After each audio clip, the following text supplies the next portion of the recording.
Bismillahirrahmanirrahim. Assalamualaikum warahmatullahi wabarakatuh. Perkenalkan, kami dari kelompok 6, yakni saya sendiri Muhammad Akbar Tanjung dan rekan saya yakni Muhammad Yusuf. Adapun judul materi kami pada kesempatan kali ini yakni pendidikan dan pelatihan sumber daya manusia. Untuk lebih jelasnya akan saya jelaskan. Yang pertama, pengertian pelatihan dan pendidikan sumber daya manusia.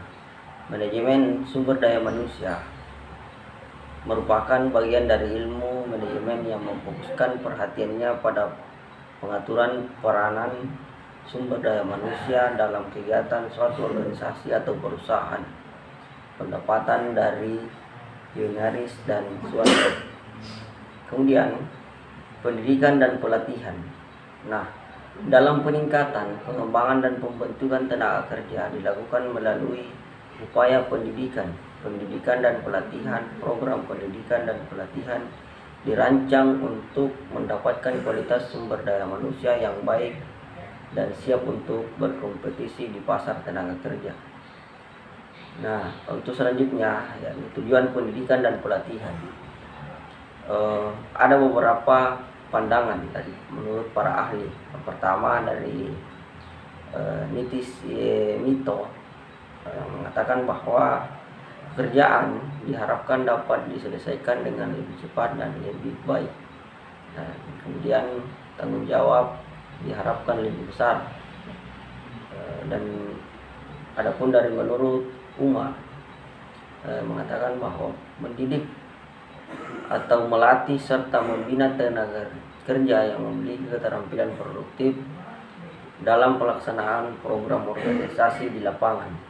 Kemudian mendidik, melatih serta membina unsur-unsur ketenagakerjaan yang memiliki kemampuan dan hasrat belajar, yang memiliki kemampuan untuk meningkatkan sumber daya manusia sebagai tenaga yang tangguh, mandiri, profesional, dan produktif. Nah, kemudian masuk dalam tahapan dalam pendidikan dan pelatihan. Menurut Syafri, penilaian kebutuhan pendidikan dan pelatihan meliputi penilaian kebutuhan perusahaan, penilaian kebutuhan tugas, dan penilaian kebutuhan karyawan. Saya akan melanjutkan presentasi dari teman saya yaitu Akbar Tanjung. Baik, langsung saja saya akan melanjutkan ke materi manfaat dari pendidikan dan pelatihan sumber daya manusia. Nah, pendidikan dan pelatihan mempunyai andil besar dalam menentukan efektivitas dan efisiensi organisasi atau perusahaan, lembaga maupun instansi. Nah, menurut Hartatik pada tahun 2014 pada bukunya pada halaman 91 ada beberapa manfaat dari pendidikan dan pelatihan, yaitu yang pertama meningkatkan kuantitas dan kualitas produktivitas suatu perusahaan ataupun instansi.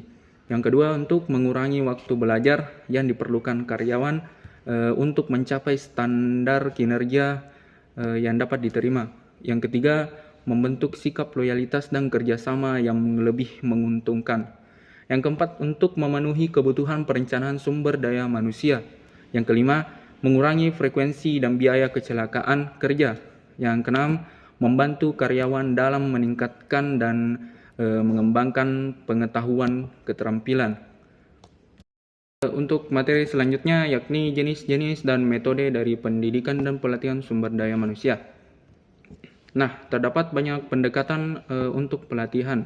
Menurut Shimamura pada tahun 2006 pada halaman 278 pada bukunya, ada 5 jenis-jenis pelatihan yang dapat diselenggarakan, yakni pelatihan keahlian, pelatihan ulang, pelatihan lintas fungsional, dan pelatihan tim, serta pelatihan kreativitas.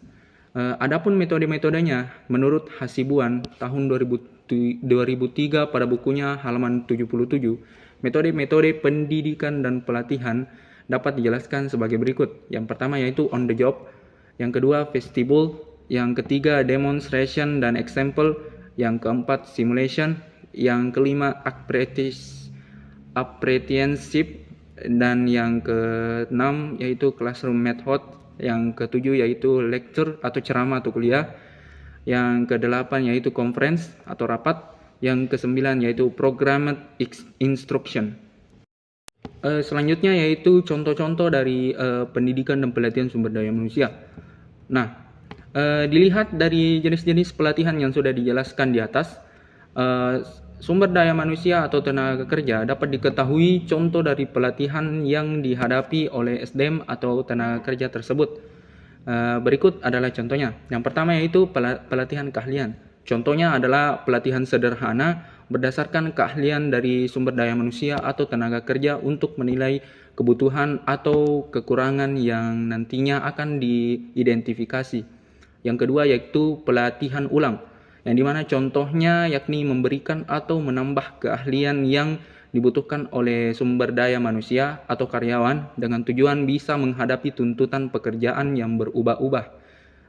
Yang ketiga yaitu pelatihan lintas fungsional. Contohnya yakni pelatihan yang diberikan dengan meningkatkan komunikasi dan sinergitas antara fungsional satu dengan yang lainnya. Yang keempat yaitu pelatihan tim. Contoh dari pelatihan yang diberikan adalah team building, yang dimana team building ini adalah suatu upaya dan cara untuk membangun lingkungan kerja di lingkungan organisasi demi mencapai tujuan bersama secara efektif dan efisien. Tujuan dari team building ini ialah untuk mempersatukan para pegawai dari berbagai divisi agar terciptanya keharmonisan dalam perusahaan serta mengembangkan kerjasama tim. Yang selanjutnya yaitu pelatihan kreativitas. Contoh dari pelatihan ini adalah memberikan kesempatan kepada karyawan atau sumber daya manusia untuk mengeluarkan banyak ide sebebas mungkin. Nantinya dari ide-ide yang terkumpul bisa dijadikan dasar untuk mengembangkan perusahaan tersebut. Sekian materi dari saya. Saya kembalikan ke moderator. Baik, itulah tadi pemaparan materi dari kelompok kami, yakni dari kelompok 6 dengan materi pendidikan dan pelatihan manajemen sumber daya manusia. Cuma itu yang dapat kami sampaikan. Terima kasih. Kurang lebihnya mohon dimaafkan. Wabillahi taufiq wal hidayah. Assalamualaikum warahmatullahi wabarakatuh.